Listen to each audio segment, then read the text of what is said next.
성도님들 안녕하십니까? 정오의 기도 시간입니다. 다니엘 12장 4절에 있는 말씀입니다. 다니엘아, 마지막 때까지 이 말을 간수하고 이 글을 봉함하라. 많은 사람이 빨리 왕래하며 지식이 더하리라. 사람들은 살아가면서 주변의 불편한 것들을 개선하기 위해 부단히 문명의 이기들을 발명해내는데, 그 중에서도 바퀴의 발명은 혁명적이라고 할 수 있을 것입니다.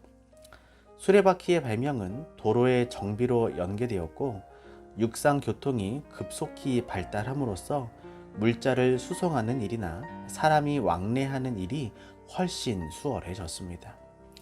예전에는 썰매와 같은 미끄럼 마찰 도구를 주로 사용하였지만, 후에 바퀴와 같은 굴림 마찰의 도구들을 발명해내므로 훨씬 멀리까지 빠르게 물건이나 사람들을 실어 나를 수 있게 되었습니다.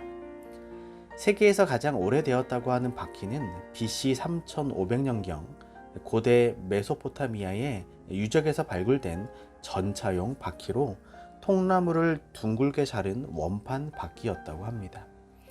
이후 사람들은 바퀴를 이용해서 여러 형태의 수레를 만들어냈습니다. 성경의 첫 번째 책인 창세기의 기록에 의하면 요셉이 수레를 갖추고 고센으로 올라가서 아비 이스라엘을 맞으며 그에게 보이고 그 목을 어금맞겨 안고 울었다고 기록하고 있습니다. 이것은 요셉이 그의 아버지를 만날 때에 수레를 사용한 것을 말해주고 있는 것입니다. 이처럼 바퀴는 사람들과 오랜 역사를 같이 해왔는데, 오늘날까지도 우리의 실생활과 매우 밀접한 연관을 가지고 사용되고 있습니다. 바퀴의 발전은 여러 형태의 수레를 만들어냈는데, 이를 움직이기 위한 동력으로 근래까지 말이나 소를 이용해 왔는데, 좀 더 지속적인 동력을 얻기 위해 엔진을 발명하고 디젤이나 가솔린을 이용한 이 자동차를 발명해내기에 이르렀습니다. 최근에는 대체 에너지의 개발로 하이브리드 차나 환경 오염을 줄일 수 있는 이 전기 자동차, 이 수소 자동차의 개발과 보급에 박차를 가하고 있습니다.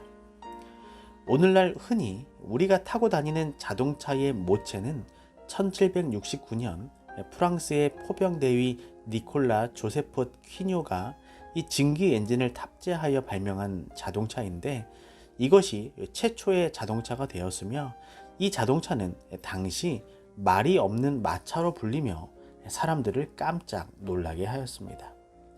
그 후로도 자동차의 성능을 개선하기 위한 이 사람들의 노력으로 우리는 지금까지 생활 속에 엄청난 편리함을 누리고 있는 것입니다. 현재 우리가 사용하는 자동차는 단순히 물자나 사람들을 실어 나르는 이동 수단으로서의 기능뿐 아니라 준주거 공간으로도 사용됩니다. 예를 들어 차 안에서 간단한 식사를 해결하기도 하고, 잠시 낮잠을 자며 쉬기도 하고, 먼 곳을 여행할 때에는 며칠 동안 쉴 수 있는 침실 또는 휴식 공간이 되기도 합니다. 또 어떤 이에게는 자동차가 회사의 업무를 보는 장소가 되기도 하고, 선거철이면 이 후보자들이 참모들과 함께 머리를 맞대고 즉석에서 회의를 여는 장소가 되기도 합니다. 또 자동차는 추운 겨울날엔 따뜻한 히터로 추위를 녹여주고, 눈이나 비가 오면 사람들에게 쉴만한 공간을 마련해 줍니다.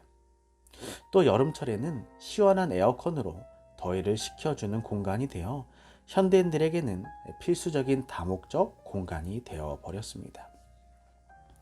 또한 어떤 사람들에게는 자동차가 이 카세트 테이프나 이 CD를 재생하여 듣는 외국어 학습장이 되기도 하고, 또 최신 뉴스를 듣기도 하며 영화 감상이나 음악 감상을 할 수 있는 문화 공간이 되기도 합니다. 한때는 자동차가 사치품이자 부의 상징처럼 여겨진 때도 있었지만, 이제는 우리 생활 속에서 떼려야 뗄 수 없는 필수 품목이 되고 말았습니다.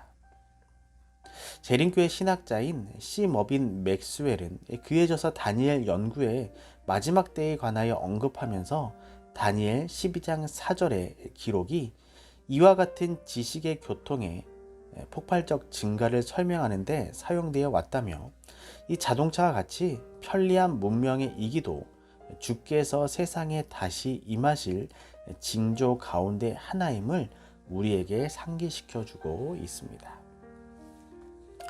다니엘 12장 4절에 있는 말씀처럼 다니엘아 마지막 때까지 이 말을 간수하고 이 글을 봉함하라. 많은 사람이 빨리 왕래하며 지식이 더하리라. 오늘 나눈 말씀처럼 비단 자동차뿐만 아니라 우리가 손에 들고 있는 스마트폰, 여러 매체들을 통하여 우리는 지구 반대편에 있는 소식을 수초 안에 확인할 수 있고 들을 수 있고 볼 수 있는 세상에 살아가고 있습니다. 성도님들, 이 지식이 빨리 왕래하며 사람들의 소식이 순식간에 전해지고는 이때에 우리가 간직하고 우리가 전해야 될 것이 있다면 그것은 무엇일까요? 바로 하나님의 말씀일 것입니다. 예수님께서 다시 이 땅에 오신다는 재림의 약속일 것입니다. 우리가 비대면으로 사람들을 쉽게 만나지 못하지만 우리가 지금 이 시간에 그 말씀을 잘 간직하고 다듬어서 때가 오면, 사람들을 만나고 전할 그 시간이 오면 우리가 속히 말씀을 전하고 말씀을 전파하여 예수님의 재림을 앞당길 수 있는 우리 모든 성도님들 되시기를 이 시간 간절히 바라며 말씀을 줄이도록 하겠습니다. 기도하겠습니다. 사랑의 하나님, 오늘 저에게 새 날 주셔서 감사합니다. 세상의 지식이 빨리 왕래하는 이 마지막 때에 우리가 살고 있습니다. 또한 코로나로 우리가 사람들을 만나지 못하는 이 시간들을 우리가 보내고 있습니다. 하지만 우리가 간직하고 우리가 알고 있는 그 예수님의 그 재림의 소식을 우리가 때가 왔을 때, 그 시간이 이르러 왔을 때 속히 전할 수 있는 예수님의 종이 되고 예수님의 제자가 될 수 있도록 우리를 인도하여 주시옵소서. 우리 교회에 속한 많은 성도님들이 있습니다. 또한 환우분들도 있습니다. 오늘도 하나님의 은혜의 손길이 우리 모든 성도님들과 함께하여 주시옵소서.